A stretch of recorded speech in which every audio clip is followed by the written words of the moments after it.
Hey everybody. I'm here, I'm here. You just gotta give me a moment. I'm doing my mid-afternoon check-in on my Miis. Yes, I have been playing Tomodachi Life.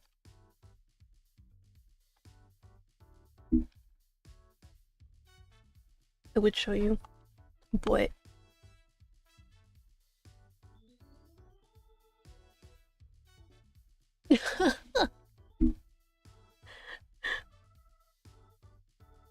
I could show you this. I could show you this.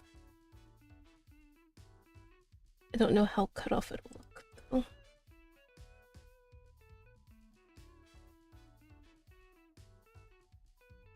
Okay, yeah, it doesn't work that way.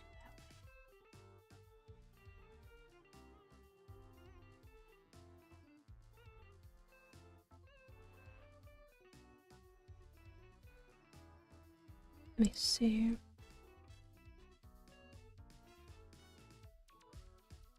Oh yeah. So yeah. I have some characters. And yes. I do come up with some creative nicknames sometimes.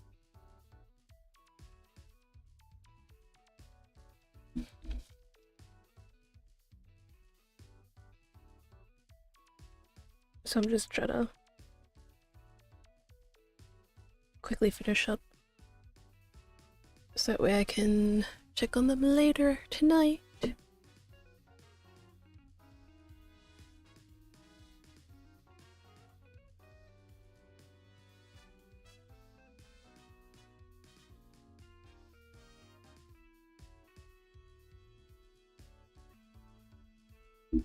Well, you guys could watch for a little bit.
Sorry, it froze for a moment.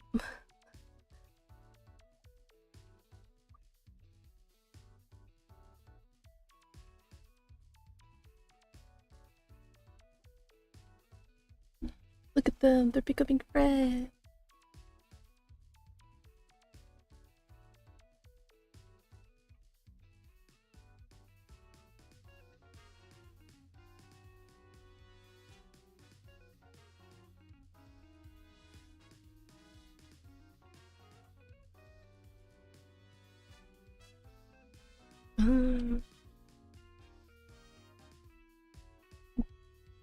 Hold on. Ooh. No.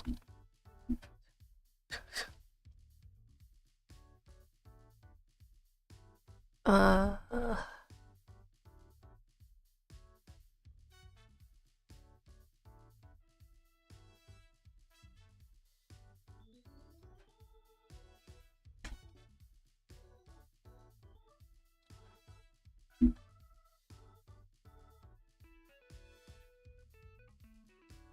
oh.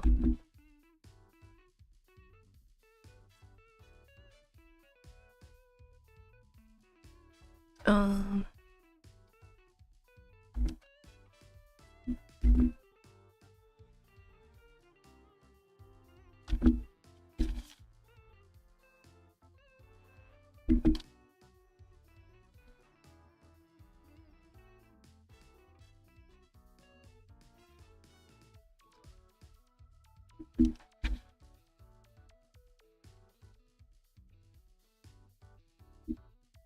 him.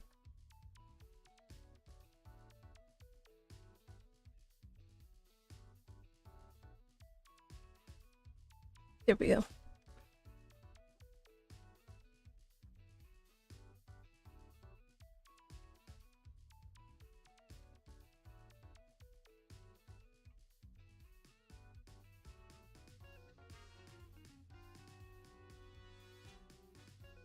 Mm.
What is? Ooh, wait. What's going on?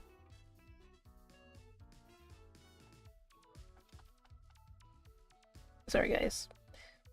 We will play Take Two, I promise. It's just taking longer than I thought.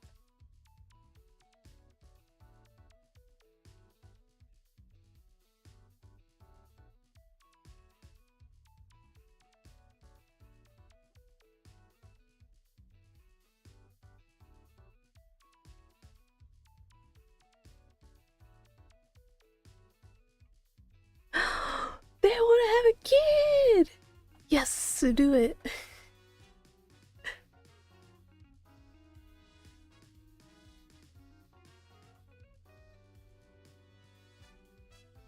Oh my god, this would be like the second kid on the island.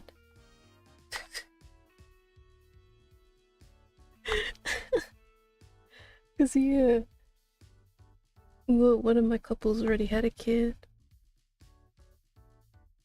A cute kid, I will say.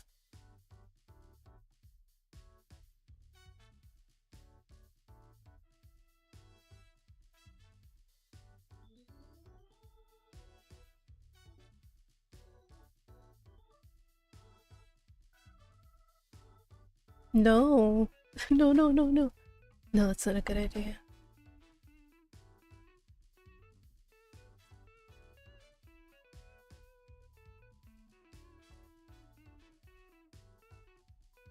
Sorry to crush your hopes and dreams like that, but like...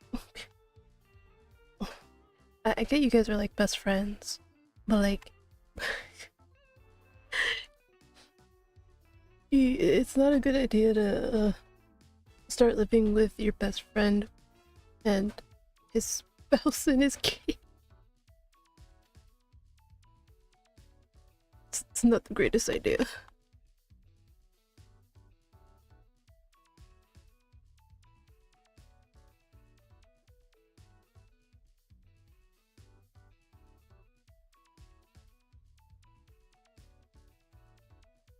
I feel like if you give like them like a quiet voice, it's like they literally talk in lowercase.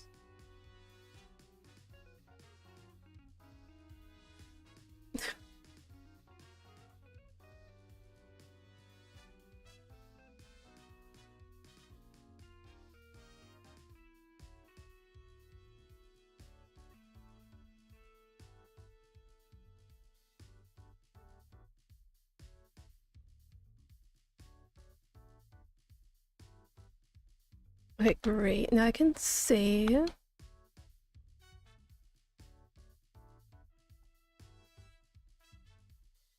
And then we can get started on take two. Yes.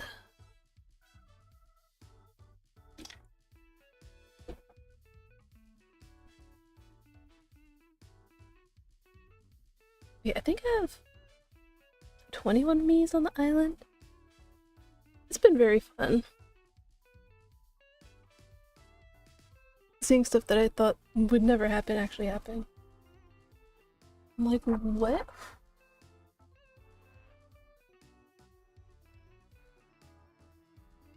Because like one of the Miis, they were like, oh, I think somebody has a crush on me. And I'm like, oh, well they do. They've been wanting to get with you for a while. And I'm like, go for it. They're like, nah, my feelings are platonic at best. And I'm like, damn. I tried. So yeah, Tomodachi life has been fun. It's definitely been fun. But for now, we are here to do some take two. I know guys, I've been gone for a while. April has been a month. That's all I can say, it's been a month. I did stream Monday, right? Hold on, let me check. Because I know I did stream at least once this week. I know that. Wednesday was, as usual, my off day. And a day that I did feel like streaming, but I was like, well, it's supposed to be my off day. Oh yeah, apparently the Final Fantasy XIV Fan Fest is today. So I guess if you guys are watching it, or have watched some of it, tell me about it, I guess? Because I don't know anything about it, I'll be real with you. Final Fantasy is not my cup of tea. What was that? Yeah, so it was Monday. Yeah.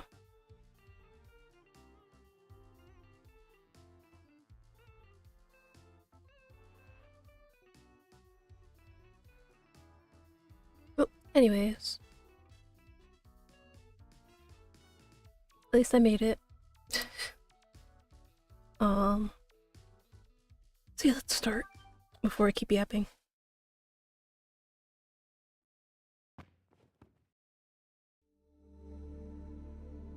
Like, isn't she adorable? She just love her. I know we literally just met her, but it's like, look at her, she's so adorable.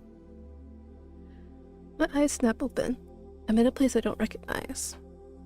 The watery floor ripples beneath my feet, and stars twinkle brightly overhead. It's a magical scene straight out of my imagination. How did I end up here?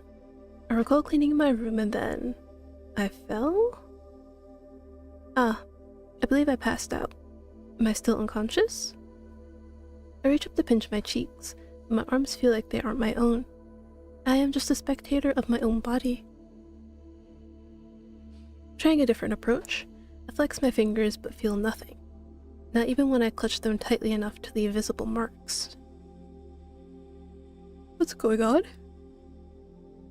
And where am I? I'm not gonna lie though, I've been having a hankering for sweets for like the entire week. It's like I need something sweet in my body. Honestly, when was the last time I had something sweet? I can't even remember.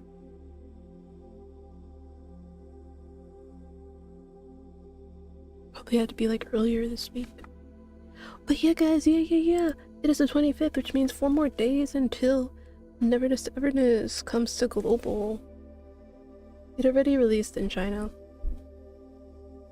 Which, unfair, but I mean, hey, it is what it is, I guess. I feel like there was something...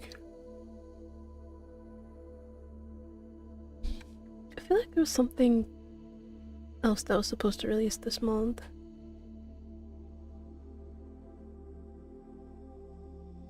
I can't remember what it is. I feel like it was something.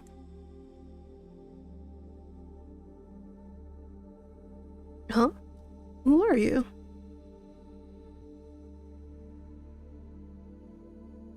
Oh yeah, you may see like in some parts they'll say skip, like the skip will be highlighted because this PC probably still has my old saves. Yeah. So wherever you see like it's like a grayed out the skip, that's like the new stuff that they added.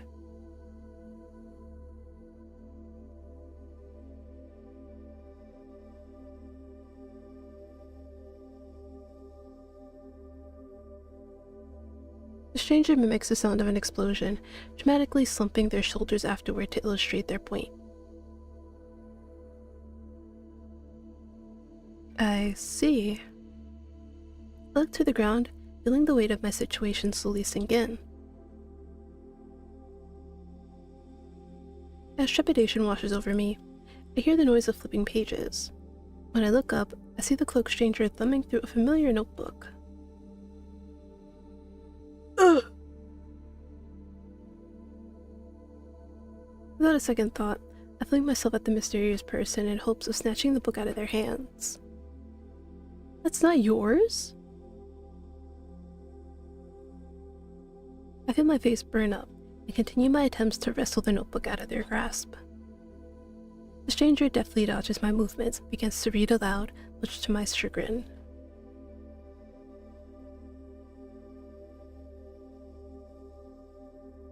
Stop!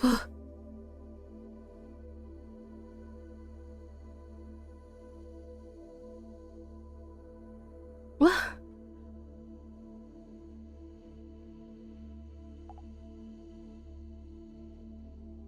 The stranger closes the book and hands it to me. I'm glad to have gone on this adventure with you. I knew the final line by heart. After all, I was the one who penned it.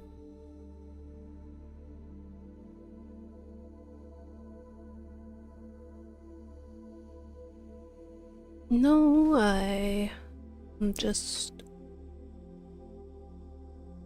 Yes, I do. But I'm dead now, so there's no use in wishing anymore.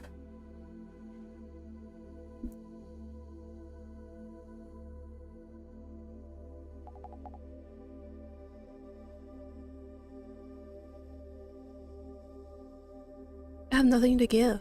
I'm afraid your efforts are wasted on someone like me. That is true. Because it's like, people are always like, oh, I don't have anything to give. You know, no riches, no materials, no nothing. But it's like, yes you do. You have your life. You have your life. Your life, your soul. You can bargain with that. I don't recommend it, but it's something. And what do you ask of me?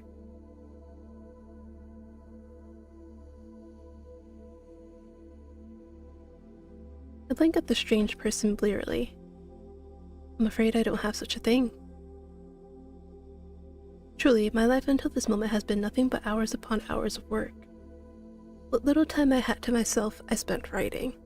Sometimes I get so engrossed in my hobby that I'd accidentally sacrifice the precious few hours I had to sleep.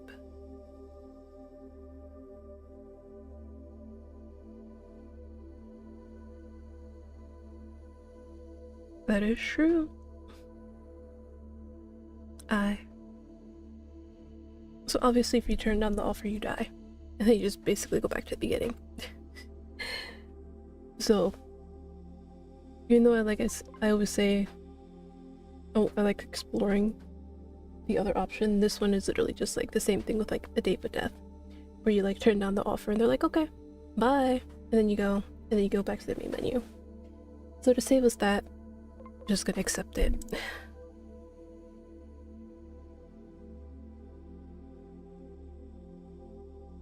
Their voice is bright and sunny, as if I just told them the best news they ever had. It'll be like you never died. Oh god. If only it was that easy. And what at the price?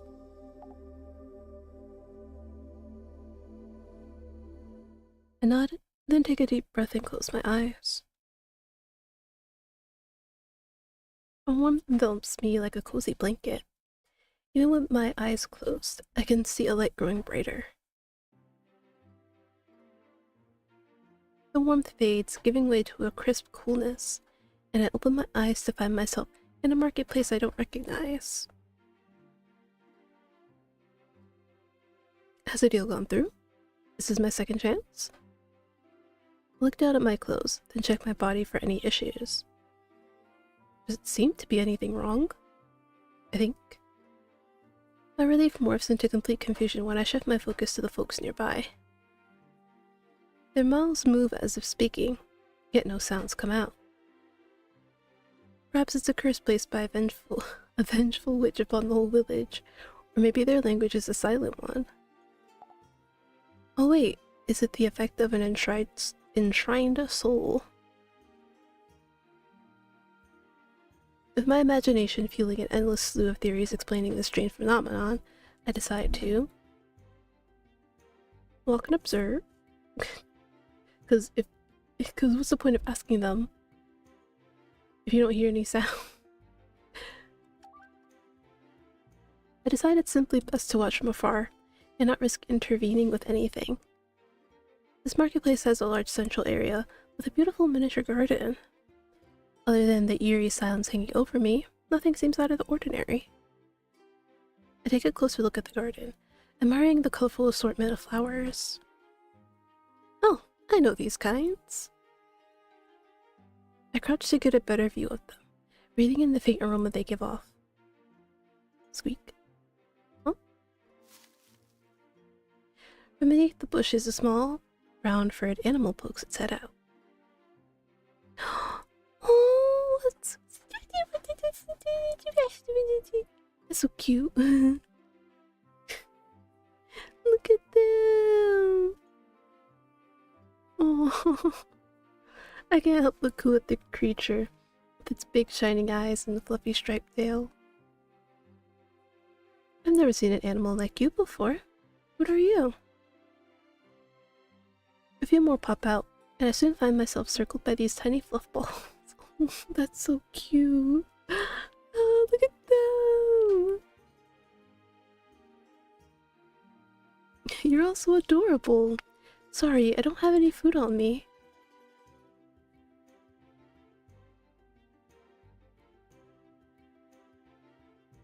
I was so absorbed by the endearing little critters that I failed to notice the man creeping up next to me.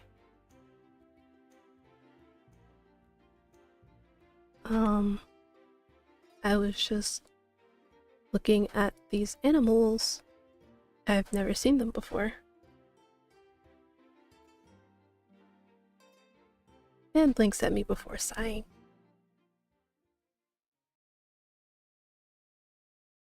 Huh?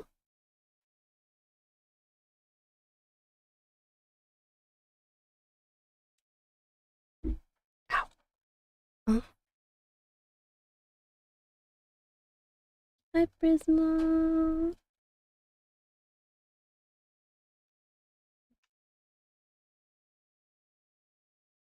We finally made it to a stream. Well, okay, you know what? I'll be honest, I don't have any right to say that because there haven't really been streams for you to make it to. So you know what? I take that back. I take that back.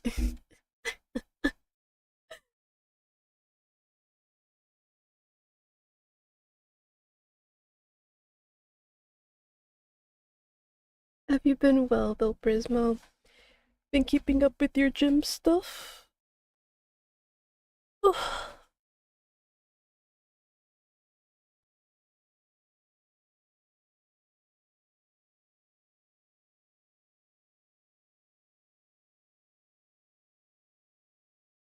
what gonna do? Oh.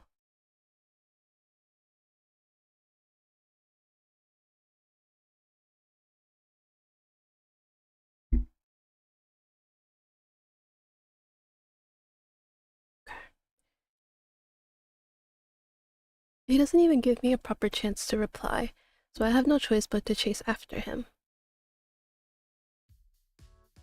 It isn't until he stops at a table to flip through a pile of papers that I can properly soak in just how strange my surroundings are. Smooth black ropes tied together, connecting two strange metal things that I can't even begin to describe. The people are dressed strangely as well. There's a noticeable lack of layers, frills, strings, and all other norms in fashion. Yep, still going to the gym. And in life, work, I'm doing good. That's good. That is very, very good. Keep it up.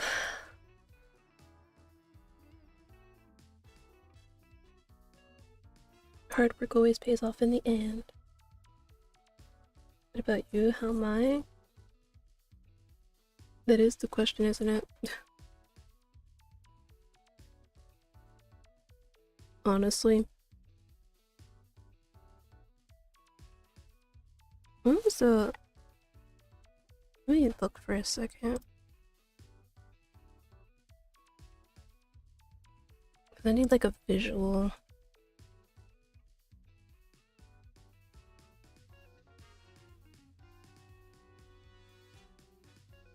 What is this? What is this thumbnail?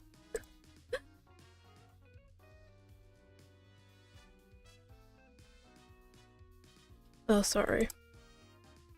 It's because I was on my YouTube channel and they were like, here's this video from Daily Dose. I'm like, what is this thumbnail? Let me see.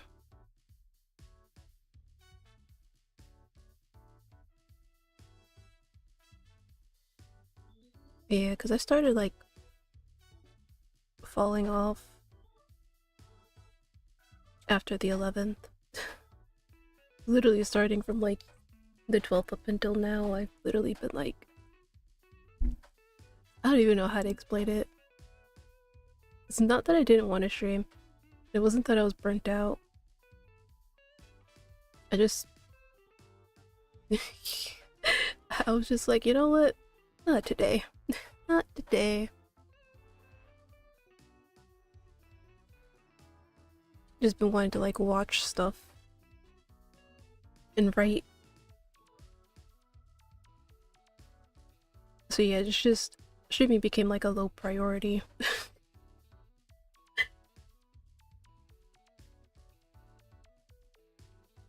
But I am hoping though that I will get back in the groove. I do enjoy streaming. And that much is still true.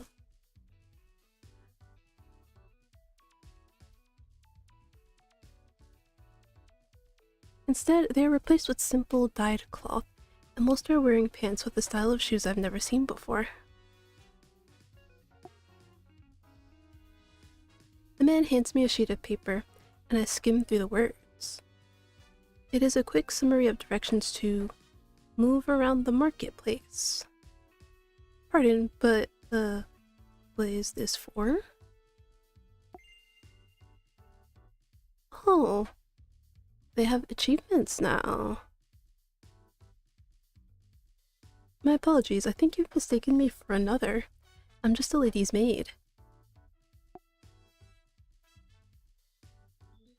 I see hints of irritation on his face and feel chills run down my back. An unknown girl springs into the scene. Is she my saving grace? Or perhaps the final nail in my coffin? She hooks an arm around mine and begins to apologize profusely to the dark-haired man.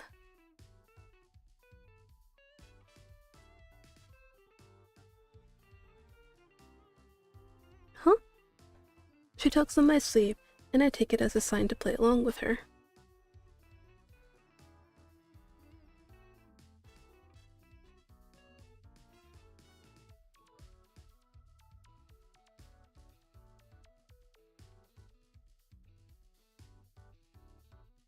Internet? I've never heard of Turnet before.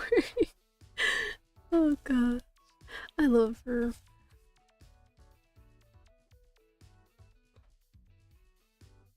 Right, she really couldn't. She doesn't even know what all the black rope and stuff connecting to metal is.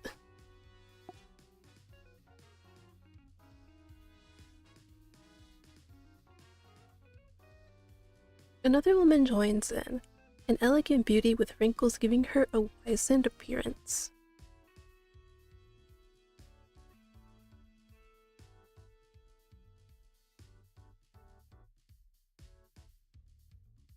She casts her eyes on me, and I straighten my back. I feel like I'm being assessed by the queen herself.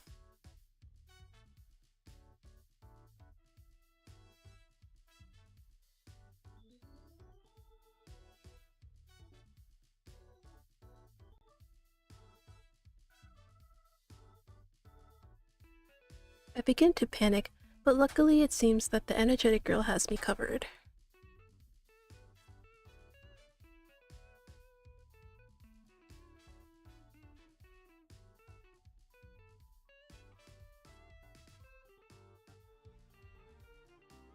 I had a feeling it was like that I was somewhere else, but I can't help but feel shocked at the confirmation.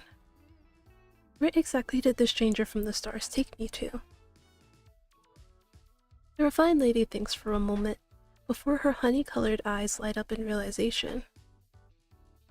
She turns to me and smiles warmly, like one would to a frightened, vulnerable child.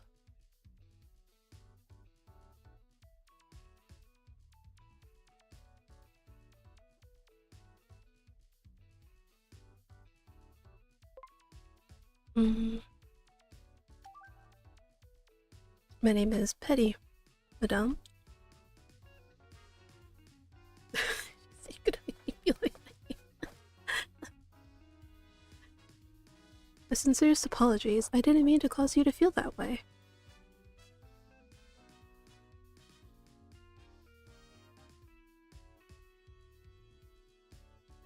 Okay, that's new too.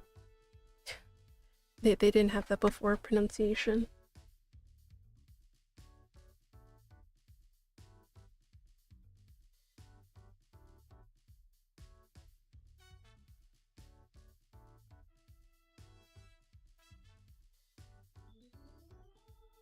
You mean you're also not from here? Camille nods, then slightly turns her head from side to side to make sure no one was listening in.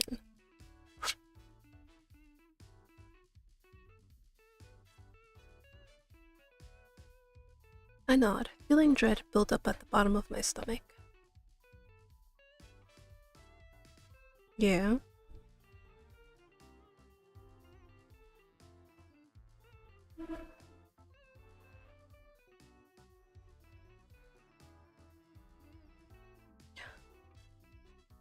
Okay. I mean, it makes sense. This isn't my world. I would obviously know my own world. I am, actually. I'm just doing my best not to show it.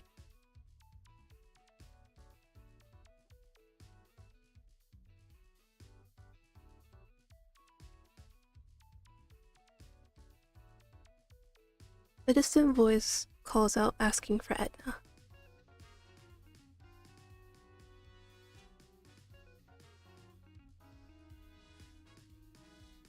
Of course, Edna, of course. Understood. Thank you kindly, Edna. Edna gives me a warm smile before gliding away to assist the person. As I watch her cross the clearing, a beautiful man grabs my attention, and my heart skips a beat. It looks like he jumped straight out of one of my stories. He's sitting with the poise of a prince as he slowly flips through the pages of a book. Lilac hair swaying gently in the breeze. This is the guy I was telling you guys about, where the game just kept unexpectedly putting him in my path. It's like every time I'm like, oh, okay, you know, I'll do this choice, see what happens here. It's I'll say 8 times out of 10 it's him. I'm like, is this it? Is this the person you think I want? Thanks, I guess.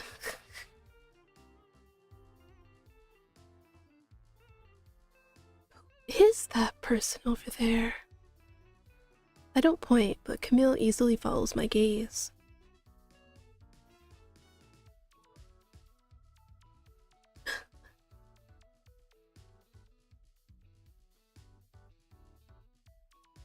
A sudden shyness overcomes me.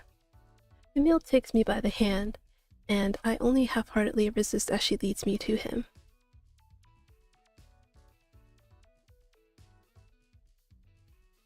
The princely man looks up and smiles when he sees Camille.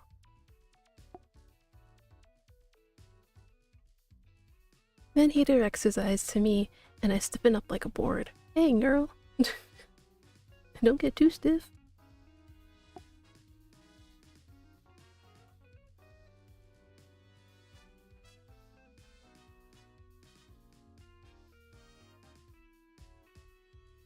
He offers his hand for a shake, and I accept it.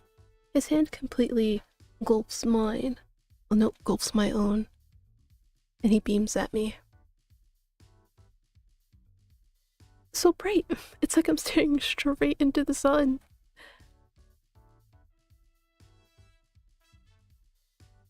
He gestures to my outfit, clearly mistaking my work apron for costume, and I can't help but blush.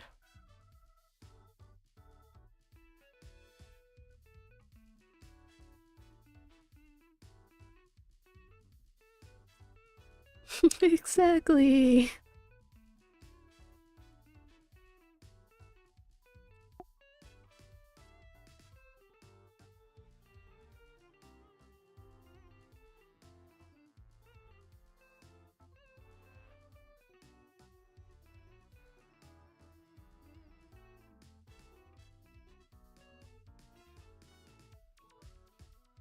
See you?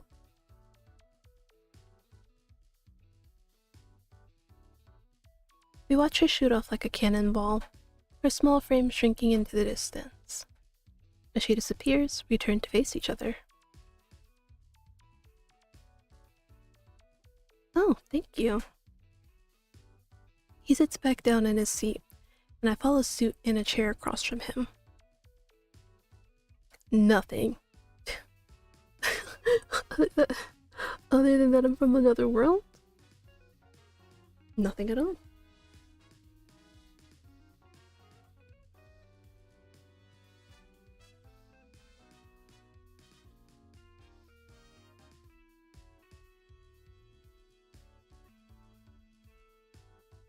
He hands me the book he was flipping through earlier, and I go pale as I read the title, The Heart Remembers.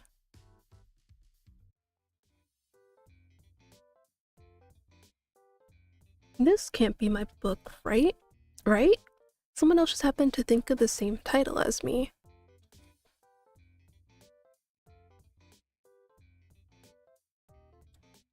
This sounds familiar.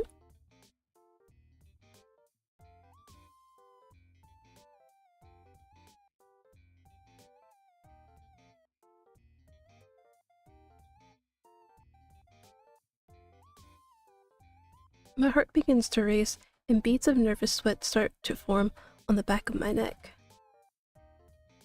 It sounds very familiar.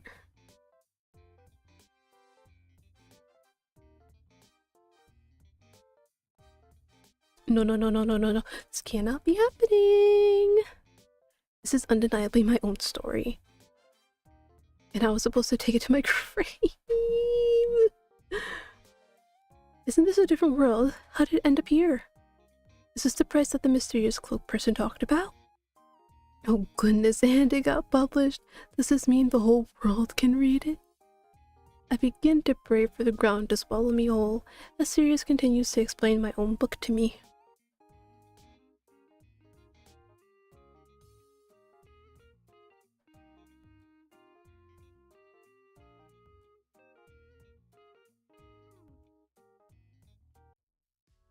The detail about his explanation causes my frenzied train of thought to screech to a halt.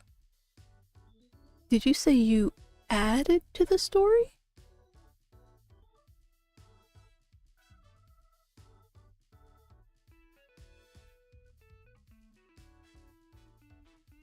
Is what you wrote in here?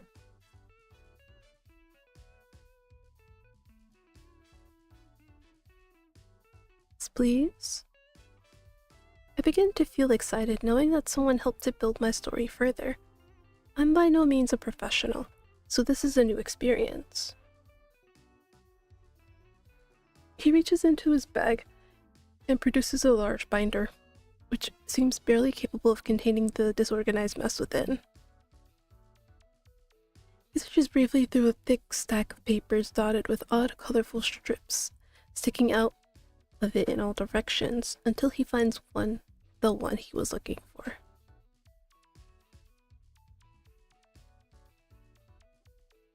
He holds the paper out between us so I can see.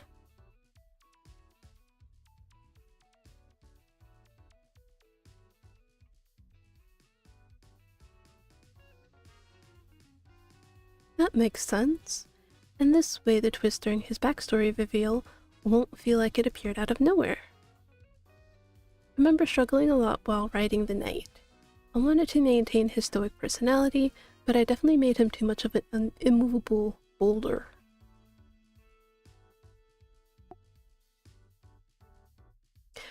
Well, you know. Oh, I've read it before. I just didn't know you were using it here. For what exactly, I have no clue. I keep hearing words like takes and scenes, but I have no idea what they mean in this context.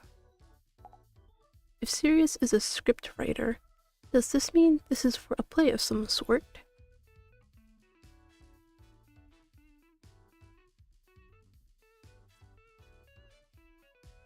A familiar voice booms across the whole area, unnaturally loud and impossible to miss. The murmur of the crowd dies down, and everyone is alert. I look around to find the source of the voice and spot Edna sitting in a tall chair, the likes of which I've never seen before. Next to her is a dark-haired man from earlier, holding a cone-shaped object in his hand. I speak to Sirius in a hushed voice. What's going on?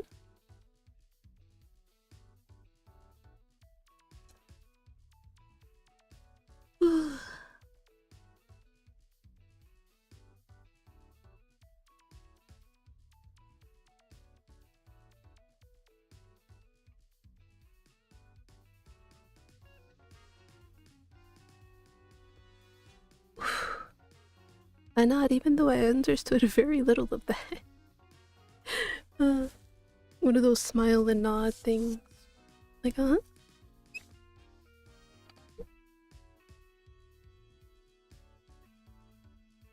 Yes, please. With my curiosity now piqued, and the embarrassment from earlier completely forgotten, I followed closely after Sirius to the scene. The dark-haired man calls out a few more quick orders. Soon I see two figures in the middle of the marketplace. Camille, dressed in a completely different outfit, and a knight I don't recognize. A lot of other people dressed in more familiar-looking attire silently mill around the stalls, careful to give the two a wide berth. I wonder if that's what the man from earlier expected me to do. Sirius and I watch from a safe distance as Camille and the knight act out a familiar scene. It seems I didn't miss too much of the play. The scene is from the prologue.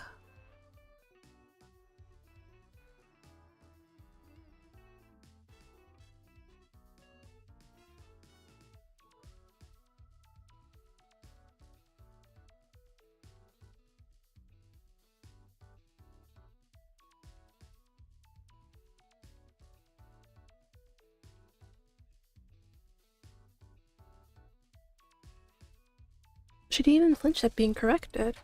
She carries herself like a professional. A feeling of pride wells within me. I'm a little startled by how intense it is. So Camille is the princess, and that knight. Yes, there's no doubt. He's the male lead of my story. I crane my neck to see if I can spot anyone resembling Hazel, an ordinary maid, and also the book's protagonist. I don't see anyone who fits the role, so I assume it's because she doesn't appear yet. I continue watching the scene play out, and soon enough it reaches its conclusion. It's pretty incredible being able to see my story come to life this way, even though it's at the cost of global public humiliation.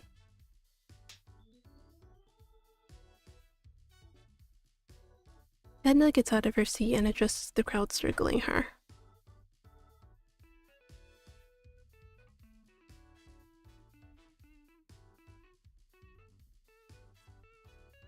The crowd of workers cheer for a day well done, then disperses to get ready to go home.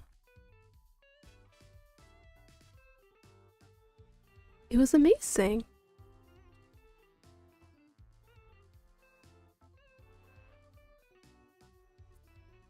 So, you mentioned the main character is a maid, right? Where is she? The last few weeks of practice. So I'll have to wait a while to see her then. I wonder if I'll still be here at that time.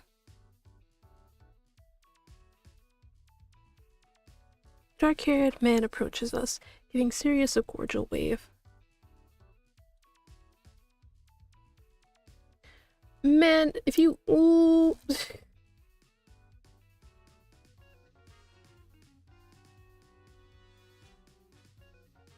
Bro, but ketchup punch straight to the face. If you complain one more time. Hello.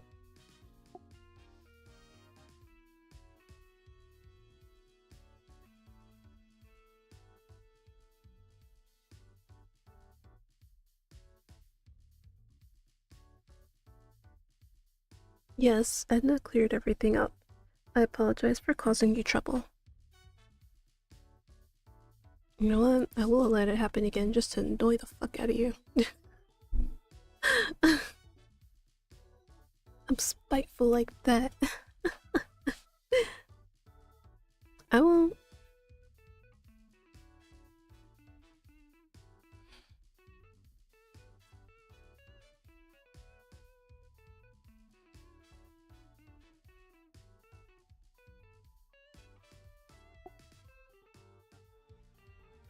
See, if anybody says that they're always nice, they're not. don't ever believe somebody who says that they're always nice. It gives the same energy as somebody sitting there saying that they're cool. It's like, cool people don't say that they're cool. It's like the fact that you have to say it. It just ruins it all.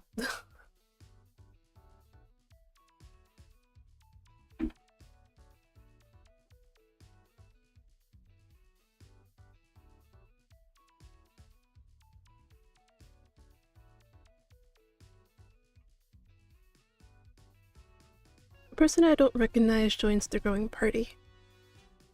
This is the guy that I did want to get to know.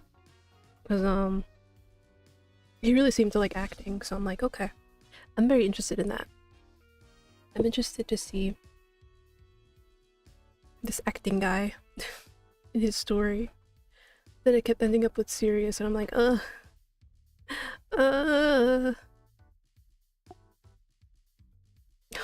Thanks. The stranger punctuates his question with a glare, fixed firmly on me. My name is Patty. I'm a friend of Camille's. Oh, damn!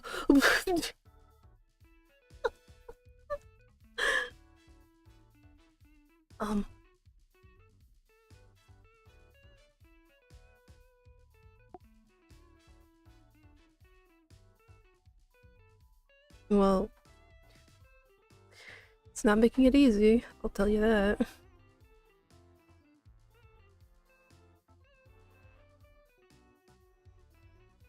Oof.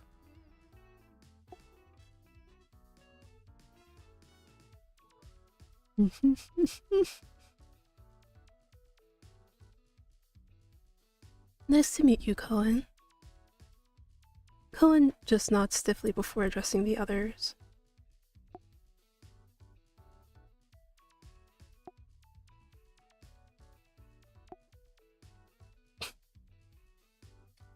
He said, yes, dinner, a granola bar.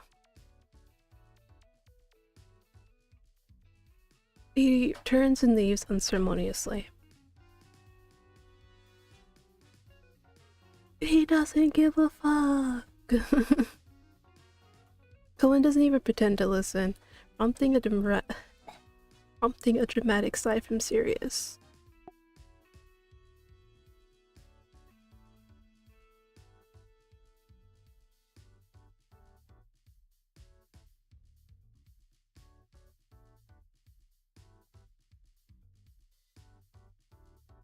It's alright, I'll be okay.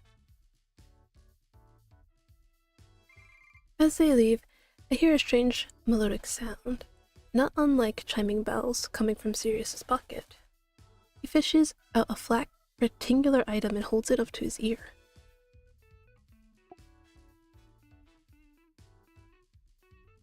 Who is he talking to?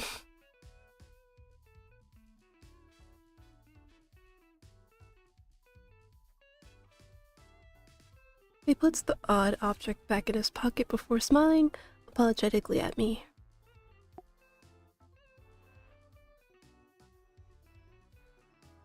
Oh, it's okay. I wave my hands in front of me, feeling slightly embarrassed at being treated like a child who needs a chaperone. What you do though?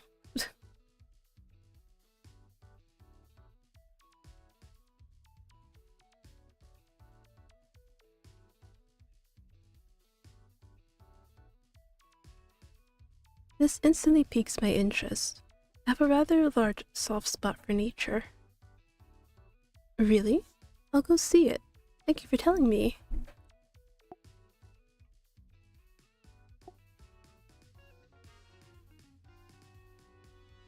I shall. Have a good day, Sirius. I wave in farewell, then wander off in search of this garden. I figure I might as well take advantage of the opportunity to explore the area. The marketplace is familiar enough in style, but everything else is so foreign. In the distance, I can see huge towering buildings that obscure the horizon. If they are this large from so far away, I can't begin to imagine how big they are up close. After a few moments of quiet awe, a faint aroma of roses catches my attention. I can see the garden. Bushes of roses are spilling over the edges of its stone walls. As I step through the archway, I'm quickly taken aback by the garden's beauty. So beautiful. The area is filled with a variety of colorful wildflowers, not just roses. A sizable pond dominates the center, and a well-worn dirt path curves around it, leading to a white gazebo covered in ivy.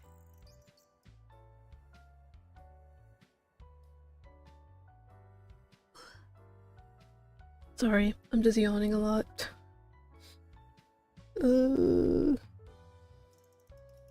As I stroll down the meandering path, I notice a familiar figure within the gazebo.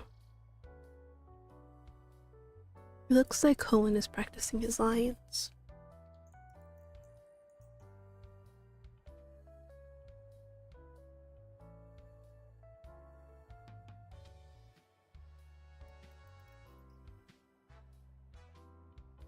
His voice is so gentle. Is this even the same person? Well, they're called actors for a reason.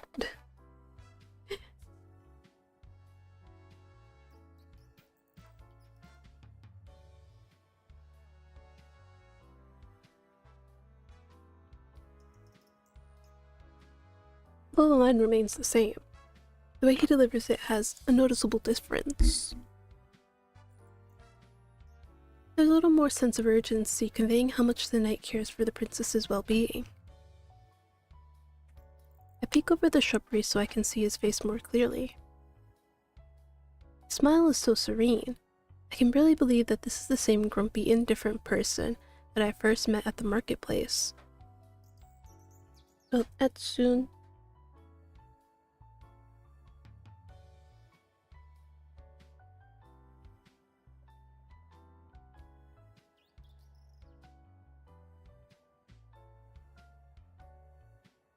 He thinks again for a moment, testing a few pleading gestures with his hands.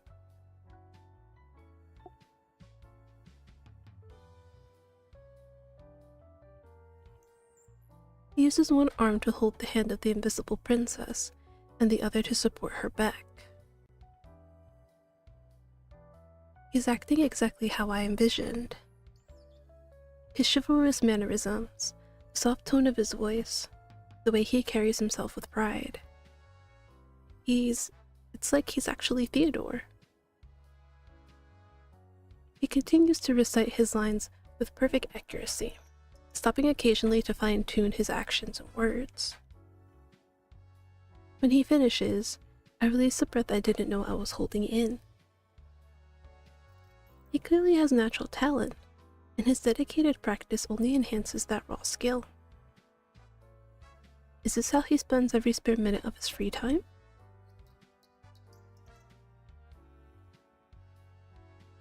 Qilin sighs as he breaks character and angles his head in my direction. It's then that I realize I've been staring at him for a while. Before I can look away, we make eye contact.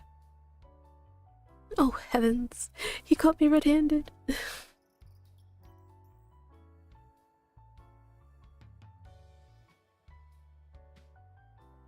Resigned to my fate, I step into clear view, face to face with Qilin. Sorry, So? Oh, at break time.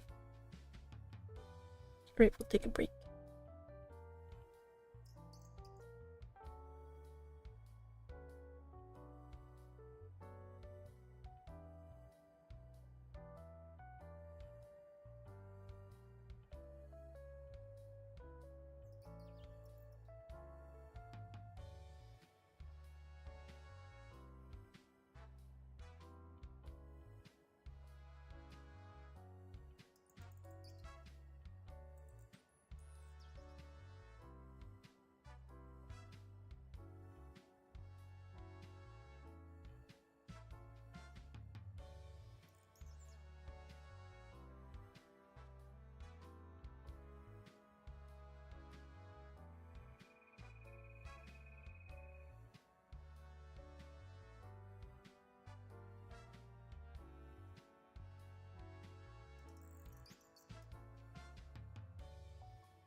Hey, welcome back from the ads.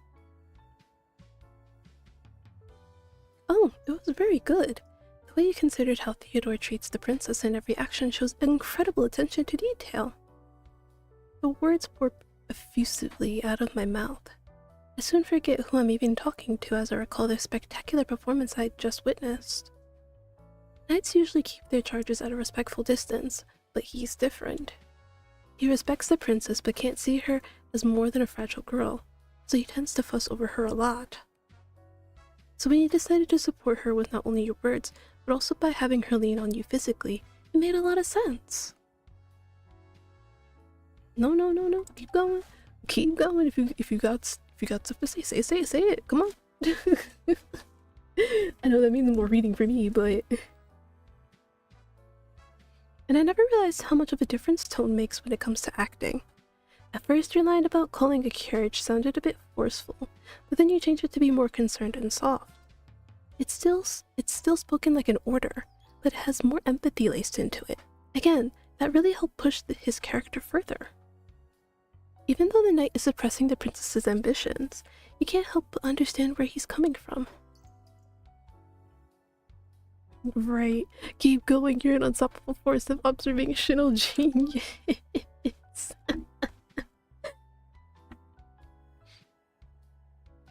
Oh my god. It's like, but wait, there's more. I wonder about the final part of the scene though. Something about it feels off. Theodore is supposed to help the princess escort the princess. Wait. Theodore is supposed to help the princess escort the princess back into the castle, but she runs away. What? Did I read that right? Theodore is supposed to help the princess escort the princess back. Okay. I don't know if I'm like... I don't know. You know what? I will just pretend it makes sense to me and not question it anymore. Theodore is supposed to help the princess escort the princess back into the castle, but she runs away. The focus should be on her now, but for some reason you draw all the attention. I wonder why. Huh, maybe it's because Camille isn't here right now. Still, I also can't help but feel that it's not clear that the audience's attention should shift to her. Perhaps it's because you don't react that much. Theodore would definitely chase after her right away, but you didn't do anything but reach out. In the original novel, I wrote this scene to be on the more passionate side, but I don't feel any of that energy right now.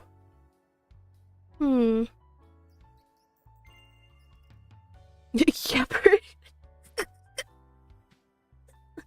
Listen. Listen. If you ask for my review, you're going to get a review.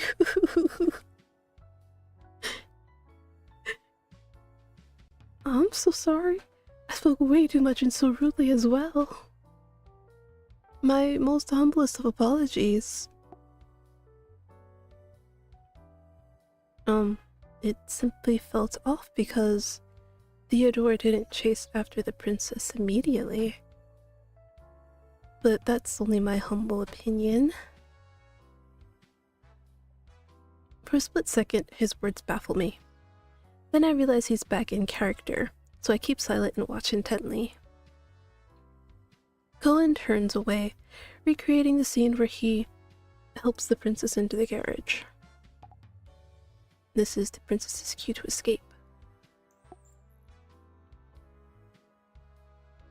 This time he breaks into a run, charging past me before skidding to a halt when the imaginary princess disappears into the invisible crowd.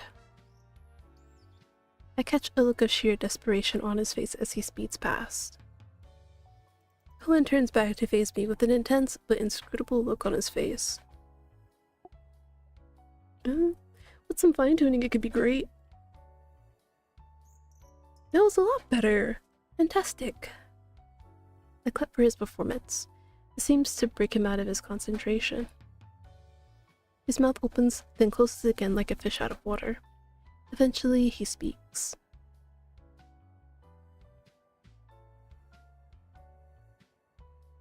I'm glad I proved helpful. We then stood in awkward silence for what felt like a solid century. Well... Right. Have a good rest of your day, Qilin. He leaves without further comment, and I let out a breath of relief. I was so nervous after I finished rambling. I was certain he'd get angry with me. Ugh, stupid Petty. Why do you always get so worked up over your stories? I continue with my plan to stroll around the garden to distract myself from further embarrassment. Still, when I saw Cohen and Camille act, it was really amazing. My story, brought to life for everyone to watch. I quicken my pace, my cheeks as red as the roses. Eventually I find myself back at the garden entrance, and I head back to meet up with Camille. When I arrive, I see Camille talking with Edna, with smiles on their faces. I hope you were saying good things. You were?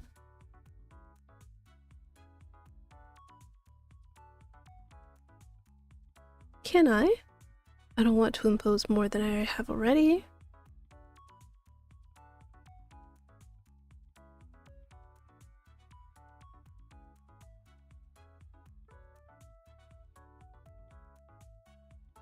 Their kind words tug at my heartstrings, and I smiled widely. I don't know what to say. Thank you for letting me stay with you both.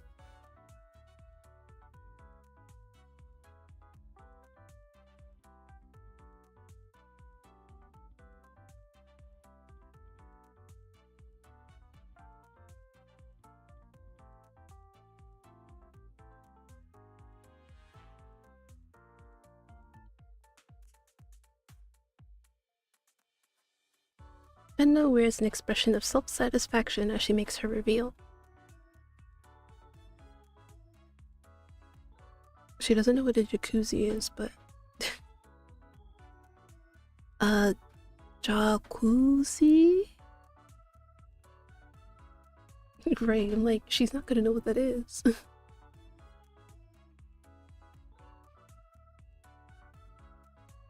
Camille lets out an affectionate sigh.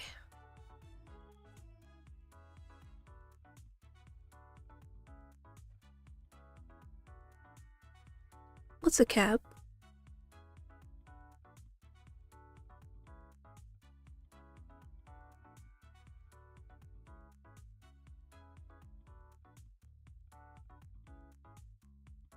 My eyes go wide at how casually Edna speaks about a vehicle that goes faster than a horse.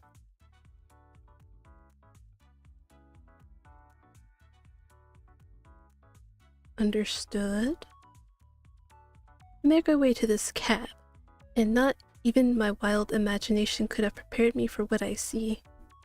I'm used to seeing people traveling by horse or carriage, not by getting inside metal objects on thick wheels.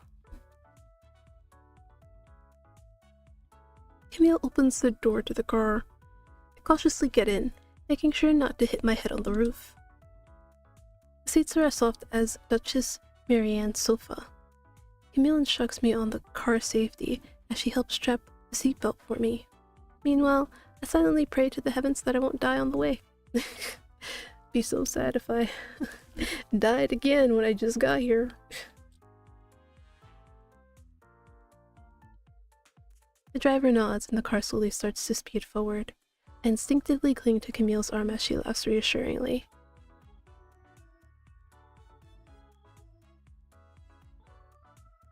That doesn't quite make me feel better. That's valid. We pick up speed, and soon we're hurtling down paved roads. I squeeze my eyes shut for a bit before taking a cautious peek outside. Whoa! The world outside the window passes by in a blur, like a painter smudging their canvas in one quick motion. My heart pounds with unadulterated excitement at this new experience. I didn't think it was possible to go so fast.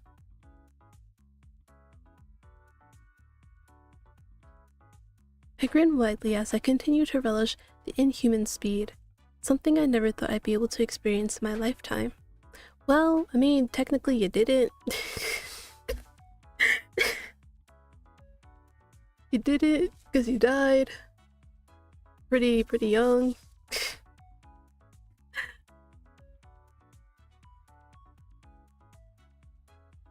And now I can experience this often, according to Edna. She gotta pay money for it.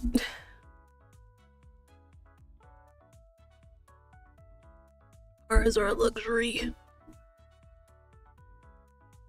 We arrive in a matter of minutes. I can't help but feel a tinge of disappointment that the experience ended so quickly. But that sadness is short-lived. What I see as I step out of the car is even more breathtaking.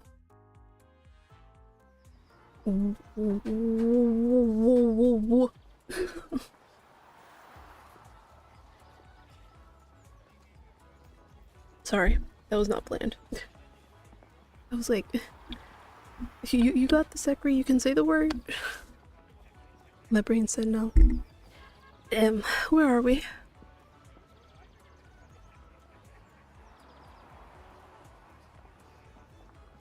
I can't help but stand gawking at everything. From the bustling crowd to the wide paved streets to the colossal buildings made of glass and stone. I've never seen anything like it. It's incredible.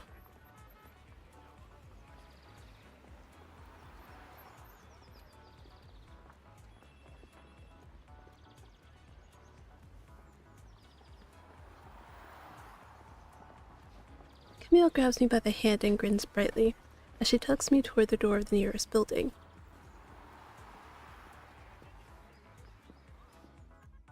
Camille drags me through a foyer so quickly that I barely have time to register the grand interior, with its marble floors and glittering chandeliers. She explains what an elevator is as we walk through a pair of doors that open on their own. I can't help but yelp in surprise as the entire enclosed room begins its ascent. In a span of a few seconds, we arrive on the 7th floor. I wish we had elevators back in my world. Bubbly girl leads me down a long hall, and trailing close behind. At last we arrive at a door bearing the number 707 on a decorative plaque. Camille slides a small rigid card into a slot on the door, which clicks open in response.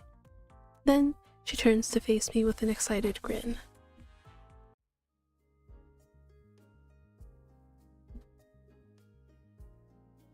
Is it just me, or did they upgrade the background for this? I feel like this was a little different. Maybe I'm just not remembering right, but I feel like it was different.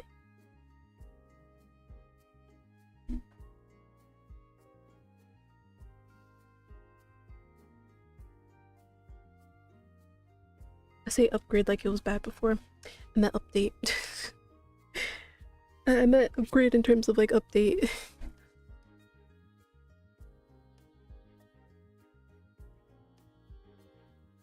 Camille continues to prattle on excitedly while flaunting the bedroom, bathroom, and kitchenette. Edna makes sure to carefully explain various items along the way, such as the microwave and television. By the end of the brief yet packed tour, my mind is reeling from all the new concepts now stuffed into my brain. Edna stares out the window, where the sun is starting to set, signaling the day nearing its end.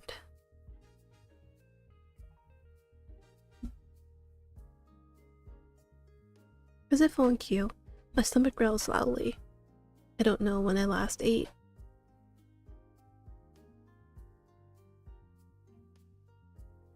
She sits at the small but sturdy dining table and pats the seat beside her, inviting me to settle in. Edna sits across from us and pulls out what I now know to be a phone. In the brief description, I can tell it's a pretty useful tool.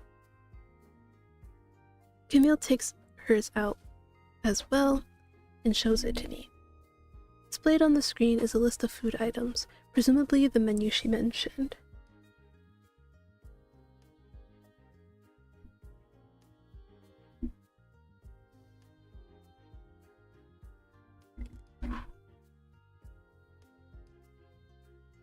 I don't know what sponsor they got, cause damn, yeah, I could use a sponsor. That'll pay for all my food and housing needs. Is that hoping for too much?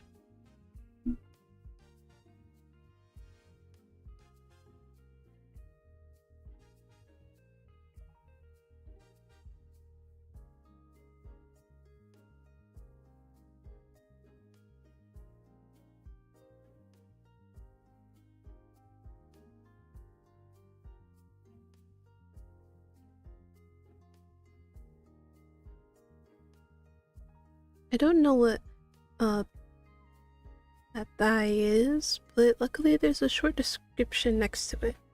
Scan through the menu, imitating Camille's motions by swiping a finger on the smooth surface of her phone. I play around with it a bit, swiping the menu back and forth playfully. It's like magic! Camille laughs but doesn't say anything, instead just allowing me to enjoy the new experience. Okay, now that I've had my fill, I think I'll order. So there's hamburger steak as well, minestrone soup, fish tacos. Not fish tacos.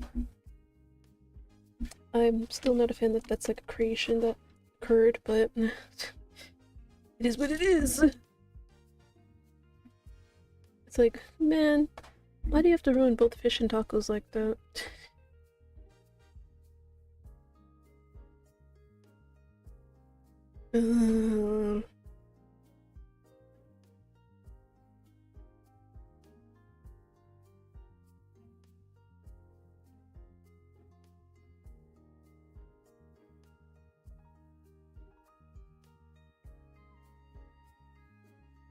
Hamburger steak just sounds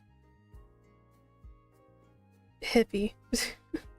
Like, no matter how I think about it, all I just think about is like the meat sitting in my stomach. Ugh. And it'd be greasy too. It's also like served with like gravy. Oh god. Sounds like heartburn.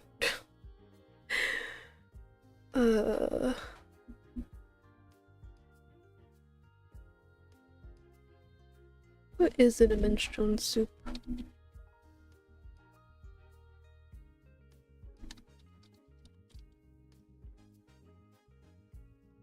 Because it says vegetable and pasta, but like what vegetables? Oh, it's an Italian dish? Oh, I did not know that.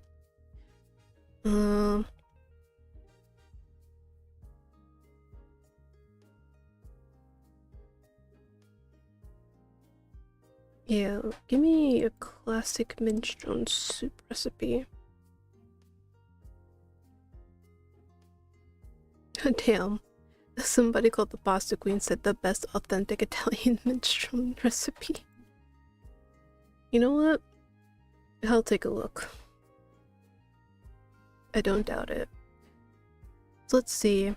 The ingredients that the Pasta Queen has is olive oil, 1 medium onion diced, 1 carrot diced, 2 celery stalks, 2 bay leaves, 1 small branch of rosemary, 1 cup of whole peeled tomatoes, 2 medium potatoes peeled and chopped.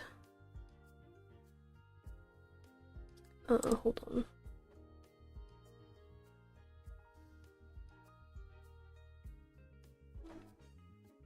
on. Half head of cauliflower cut into florets, half a head broccoli cut into florets, 1 cup of shredded green cabbage, 2 cups roughly chopped broccoli rab. Wait, is it pronounced rab or rabe? But it's basically broccoli R-A-B-E. I think I might go rabe. I don't know. And then salt and pepper, 1 to 2 Parmigiano rinds scraped and diced. That's optional apparently. And then 1 cup cooked borlotti or cannellini beans.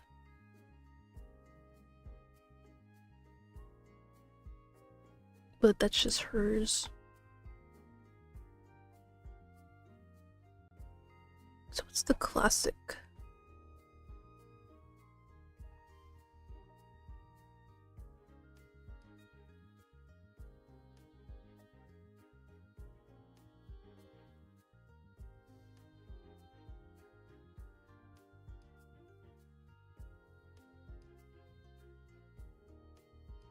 Okay, so this person who claims a classic minestrone soup says 1 medium yellow onion chopped, 2 medium carrots, 2 medium rib celery. Medium rib celery? What the fuck?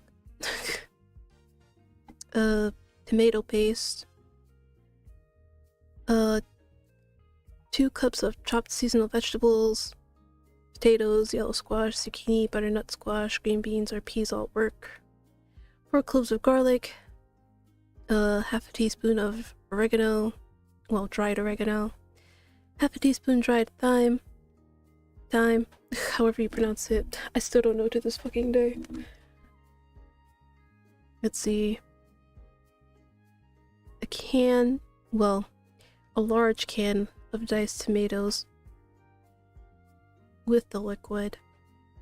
4 cups of vegetable broth. I know, for y'all who aren't Americans, these measurements make absolutely no sense, probably.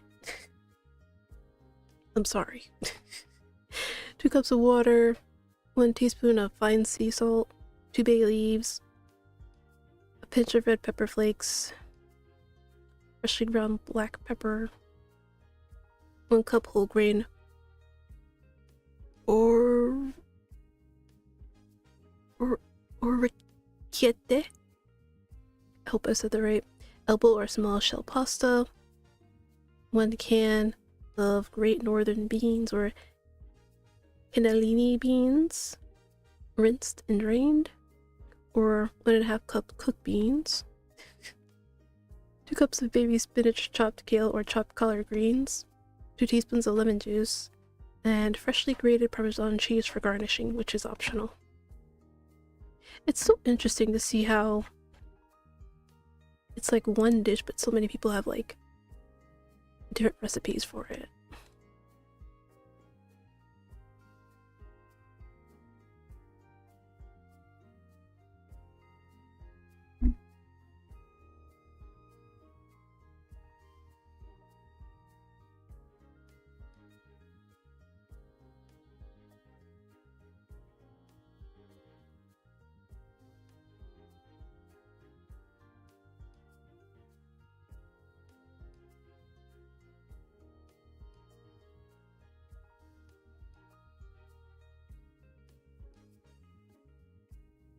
You know what? I think I'm more predisposed to trust somebody who calls themselves the pasta queen.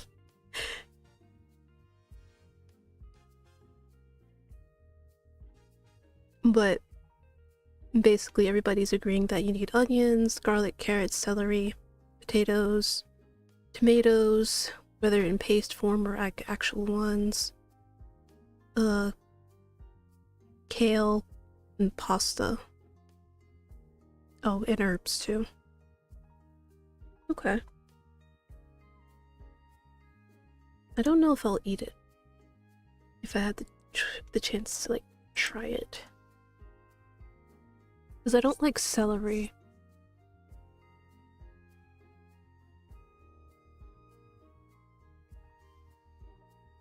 Yeah, I think that'd be my only hang-up.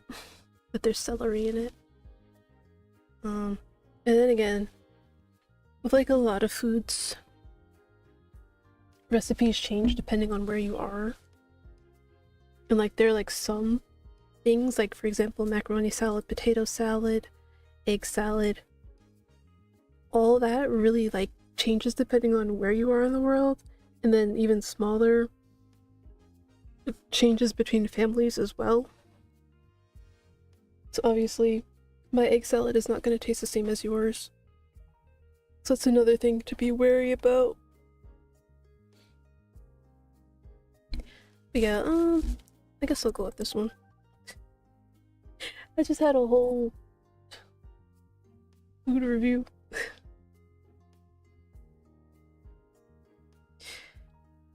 Female keeps bouncing back and forth between something called sushi and the rice gratin she brought up earlier. Have you guys had gratin before? So I think, because I like in the Harvest Moon games that Harvest Moon / Story Season games I've played, they always have like that dish where like there's gratin.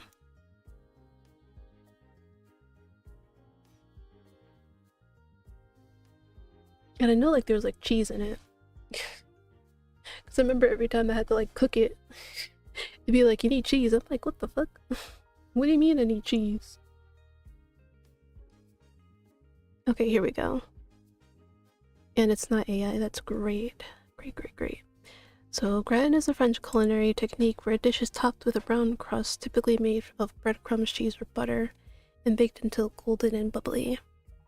The term can refer to the method or the dish itself, which often features thinly sliced ingredients like potatoes. How the fuck do you pronounce that? Dauphinoise? No, wait.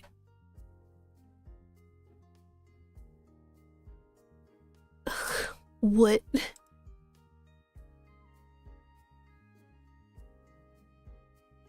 Anois, I think. Dauphinoise.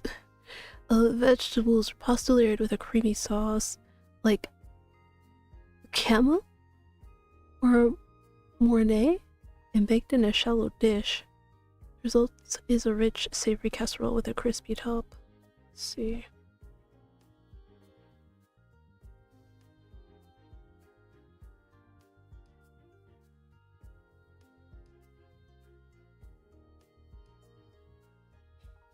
I need to stop looking at food.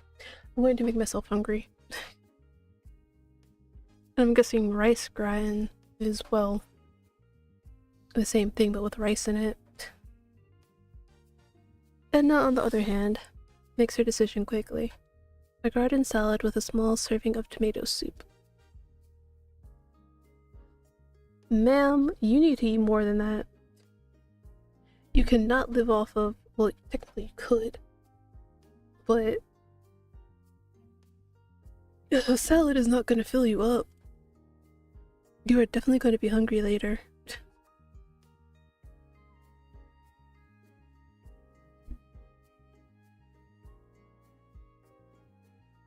Honestly, I'm Camille sometimes. Trying to like choose between something and then I'm like, oh, why don't I just get this instead?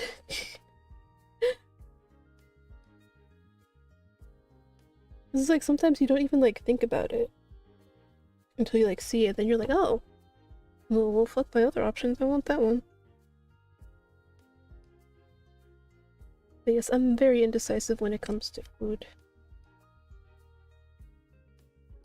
It's like anytime we would order out, Mama Ekri, me and Ekri's sis, well, especially more so now that Ekri's sis is away, Mama Ekri be like, oh, what do you want to order? And I'm like, we do the sunken dance every time.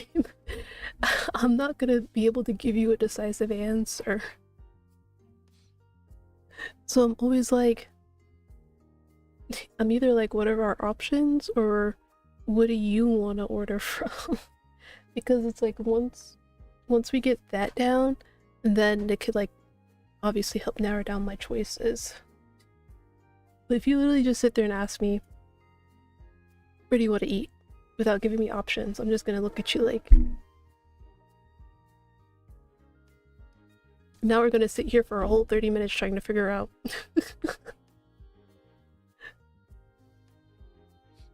So this is just a PSA, just do not ask me where do I want to eat without giving me options.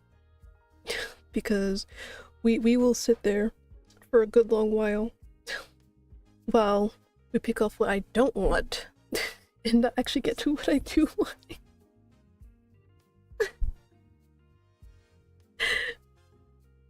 I'm sorry, but that's just how indecisive and not too picky I am with food. It's like, I'll be fine with like a Popeyes or like Chinese food or Spanish food, Italian, even maybe even French if I ever got a chance to try it. So it's like, I don't. Oh yeah, Japanese and Korean too. See, it's like, I enjoy all of it. Oh, I think we also went to, did we go to a Thai place? I think we did. So yeah, even that too. It's like, yeah, you can't just ask, cause it's like, then I get stuck. It's like, oh, okay, maybe that, or maybe that. Oh, but if I do that, then I can't do that. So yeah, that's the point.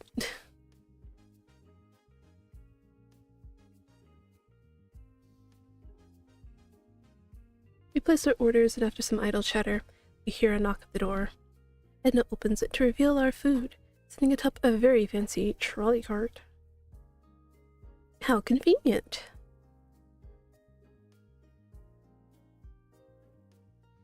I want to live in the lap of luxury. Please. I'll try not to.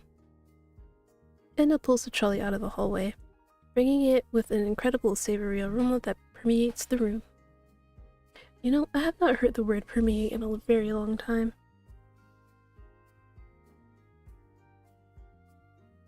Do people not use the word anymore? The beautiful golden brown noodles are topped with slices of egg, vegetables, and herbs. It even came with a small bowl of sauce in case I wanted to add even more flavor. My stomach growls loudly again, and I waste no time digging in. This is delicious. I've never had anything like it before.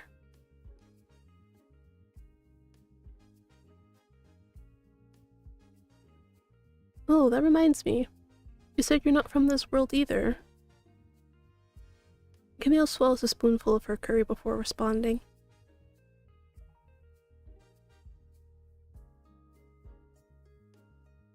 How old were you? She looks at Edna, who nods.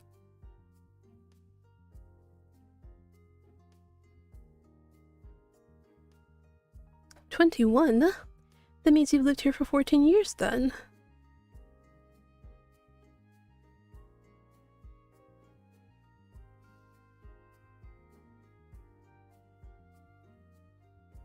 About knights and dragons.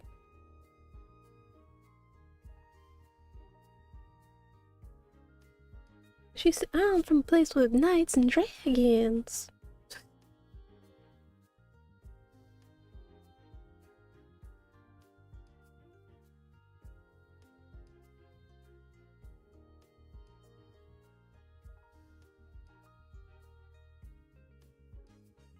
Hydrate, I gotcha.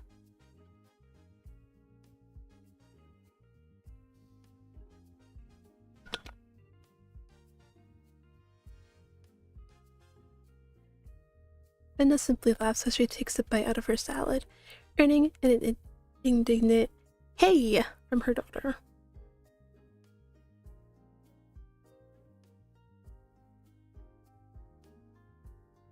I'm a little confused, but I do as I'm told. I don't recall putting anything in my apron pockets before I was sent here, but my memory has been sort of hazy, so it's worth checking. Huh? There's a paper in here.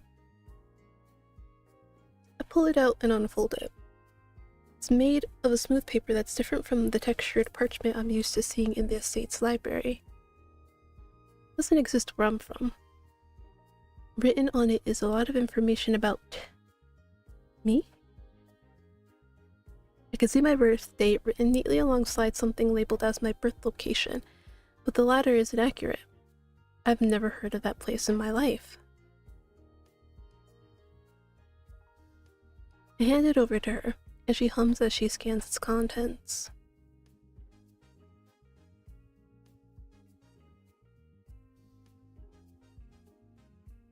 My citizenship? But I've never been here before.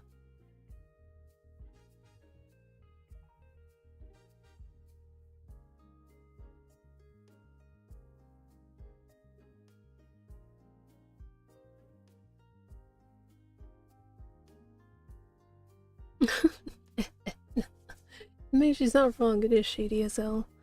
But, yeah, if it works, it works.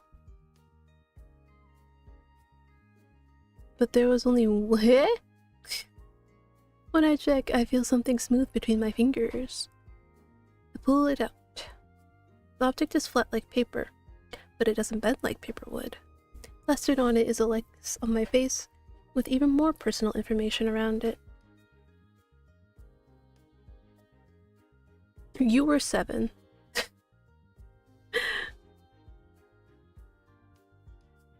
More? I stick my hand in my pocket and sure enough there is more. One item after another appears out of thin air and soon I have a tremendous pile of documents on the table. Dinner is quickly forgotten in favor of what Camille dubbed the magic pockets. There's no more.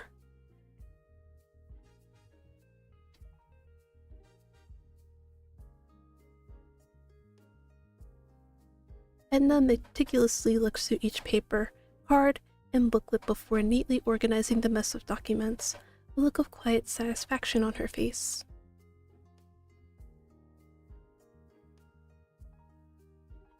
I'm a law-abiding citizen! God damn it, Camille.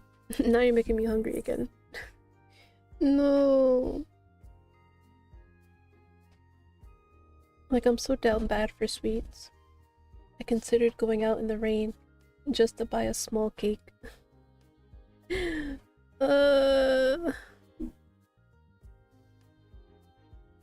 I don't like the rain. Well, I don't like being out in the rain. There's a difference. I do like the rain. I just don't like being out in it.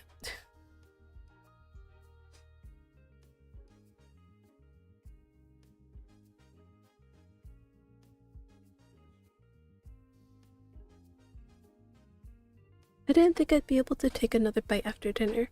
My stomach miraculously doubles in size when dessert arrives. Treat this. This treat, this ice cream, is truly a magnificent dish fit for royalty.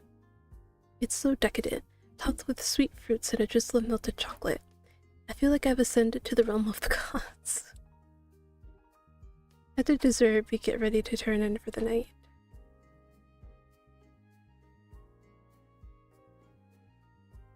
Okay, I really feel like they updated this background. Okay, see, I wasn't going crazy. I knew I wasn't going crazy. Look, this is it right here. This is the background that I was talking about. Cause I'm like, I knew there was like a TV in the corner. See, like here, you can compare them. Cause I'm like, I know there was like a TV in the corner. I know there was. I know that it did not look like this the way it does now. So this is the old one. This is the old, what's it called? Hotel suite room background art. Damn, this looks great. Yo, I love this. I'm so glad they got more time to work on it. Like, genuinely. Yeah. Unfortunately, I didn't save more from like the other stuff. Unfortunately. I don't know if it'll load it though. It might just be the new background. But yeah, I played this in November, as you can see. Will it? Or will it be like, oh, the save's broken? Oh. Nope, it just says not found. It doesn't exist anymore. Which, you know, understandable. But hey, at least you can still see it here. So for everyone who's watching in the future, you can see that they really got some time to go back into it and make it even prettier than it was before. I really love this. It really does feel more like a VIP hotel suite. Not to say that the other one didn't before, but it really, this gives more of like the feeling. So, I remember when we first saw it, I'm like, oh, this is completely different. This feels like a VIP room. Yeah, I love it. I do. Yeah, this is great. They did it really well with this. You guys should feel proud of yourselves.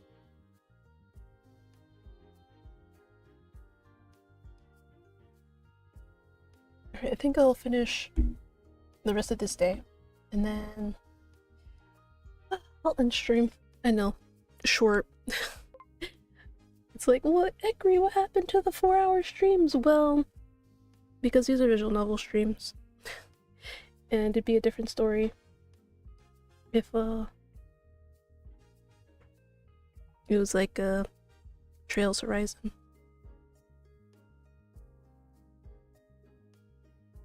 Thank you, Camille.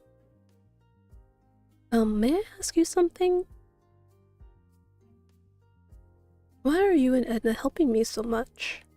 You even risk getting in trouble to cover for me. Camille stops washing her face to smile at me through the reflection in the bathroom mirror.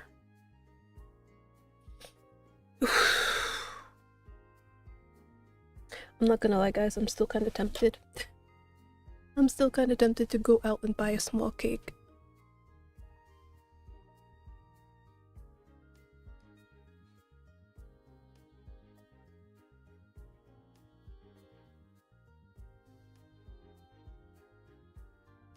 The thing is, I don't want to have to carry it through the rain. The thing is, if I don't go today, it can't go until Monday. Will it be raining on Monday? Please say no. Oh, good. It won't be raining on Monday. Okay, that's good. I guess I'll go Monday.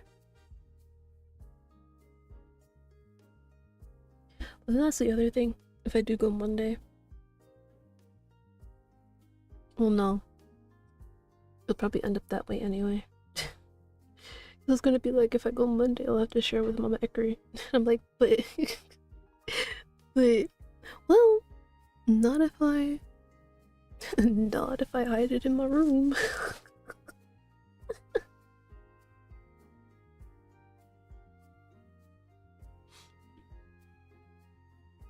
She can't ask for any if she doesn't know it exists.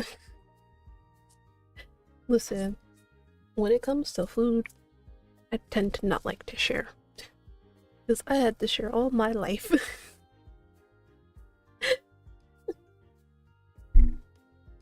Like, only kids, like, only childs, you'll never understand. You'll never understand the pain of having to share. Because you had a sibling. Like, so many things you had to share. Like, if your parents could only like afford like one thing, you guys had to like take turns with it. So it's like, now that I'm older, god damn it, I just want to have something to myself.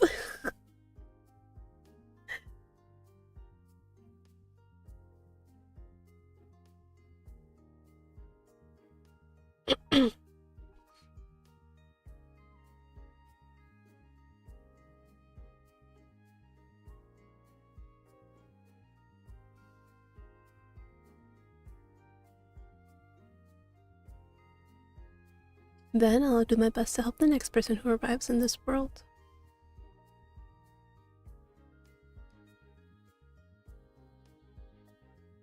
I look forward to it. I can't sleep.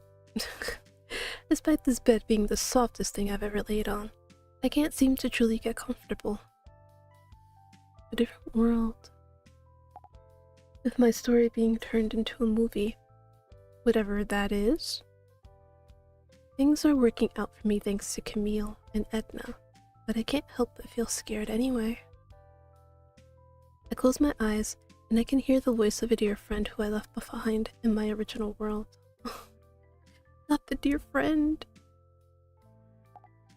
He'd know how to handle the situation. I ignore the way my heart stings at the thought of him. I flip over my soft, downy pillow. That proves ineffective in aiding my quest to find sleep.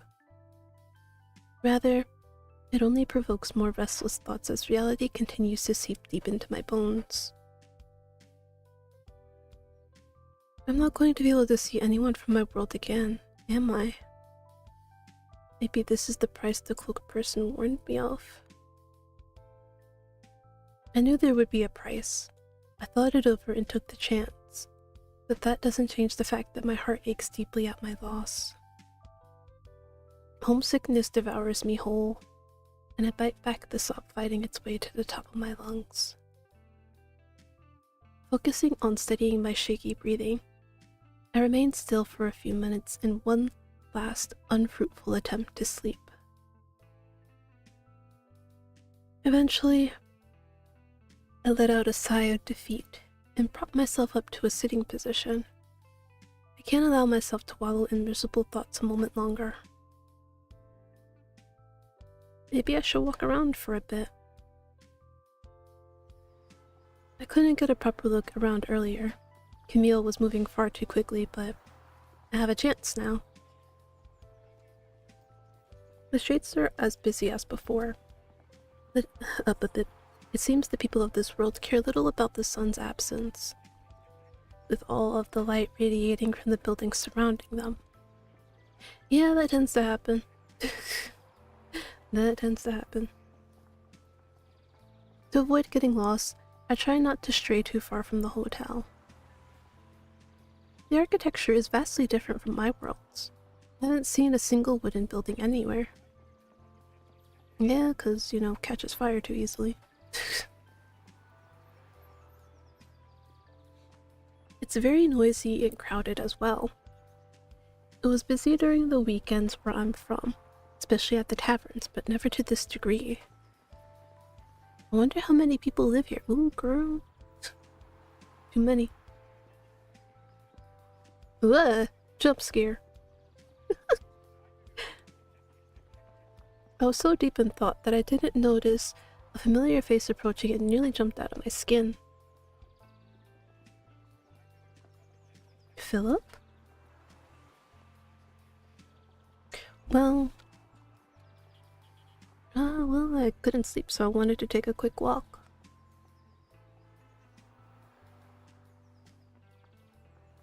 Thank you for the warning. I shall keep it in mind.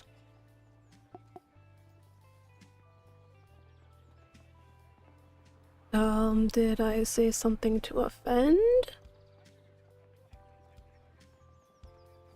And what's the problem with that? You want to fight?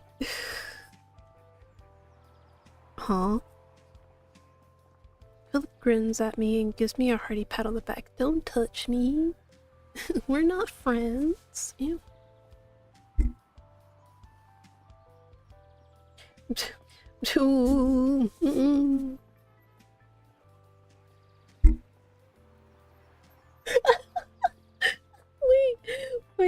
wait, that's... Okay, that's interesting. Okay, hold on. I will record what just happened, so I can post it in the Discord. Because I did not expect that.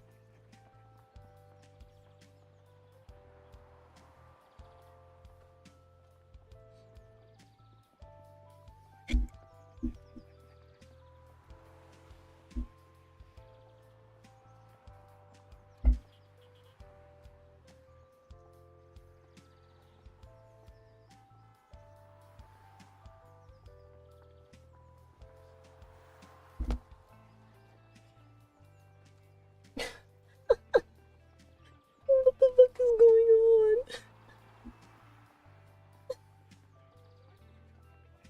Somebody remind me to post the video on the Discord after stream.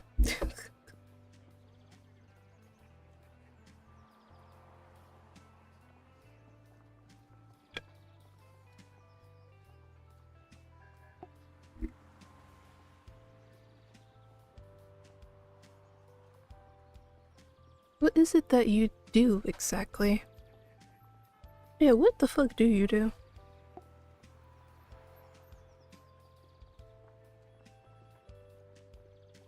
Philip holds up his pointer finger, as if to stop me from speaking further.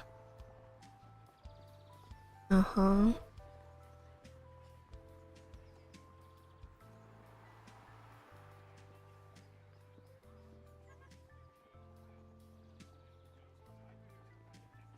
Okay.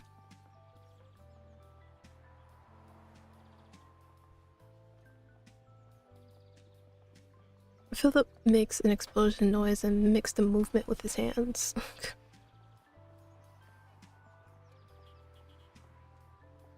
Okay. I can't fully grasp everything he's saying, but I can understand that He handles a lot of important tasks. Is that why you're up at this hour?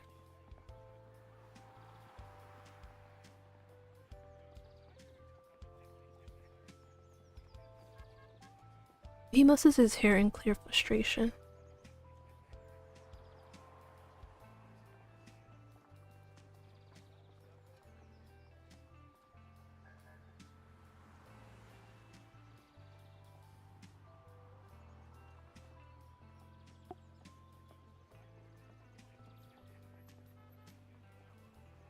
You're right, I'm not. Shut up, please.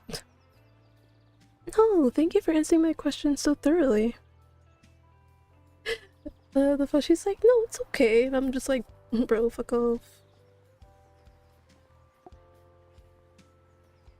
Trust me, if I had the option not to, I would have picked that. While covering his mouth, he lets out a long, exhausted yawn.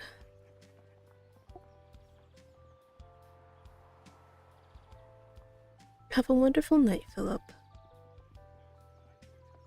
When he leaves my field of vision, I look upwards toward the night sky.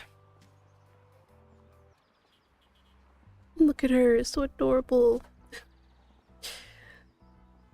I want to adopt her. In place of stars are the dazzling lights of the big city. One of the massive glowing signs reads, "Welcome to Viria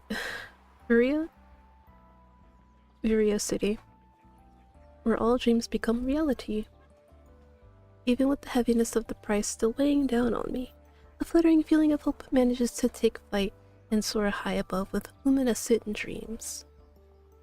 Not too long ago, I thought I would never be able to pursue my dreams of exciting adventures. I'd pushed them aside, thinking they were childish notions. I already had my hands full with my job. But here, I think I can try taking a step forward in a different direction. I watched the lights flicker, glittering like jewels catching the moonlight. The sight of it alone is enough to ease the burden of my worries from earlier, even if just by a little. What daily escapades will I embark on here? I can't wait to find out. Yeah! Oh, excuse me, I'm sorry. Ooh. Actually, hold on. No, just so I can compare them, but we will stop here for today.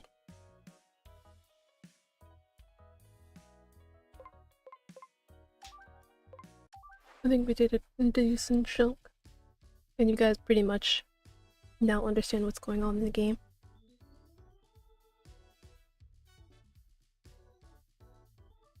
What is that he's holding? Is that a camera? I think it might be.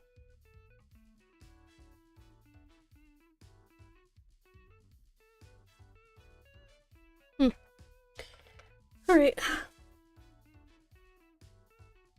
I've read my story for you guys today. Because that's what it really feels like. I'm just like sitting here like reading stories to you guys. Like I'm like reading a bedtime story. Oh, ads in a minute, so I'll wrap it up quickly. So obviously, no stream tomorrow, it's my day off. Monday, what is Monday? Monday is the 27th. I don't think I have anything going on, so hopefully Monday I'll be in tip-top shape to do another Trails Horizon stream. If not, maybe something else. Maybe another visual novel. I don't know. But yeah, Monday is a confirmed stream day. And ooh, actually, yeah, I think I will stream Wednesday. Because again, it is the day that Never to Severness releases globally. And I do intend to play it. So maybe I'll take Tuesday off. Make Wednesday a stream day. Alright, so let me go before ads start. I'm not gonna raid anybody. Maybe on Monday. So bye guys, have fun, and I'll see you Monday.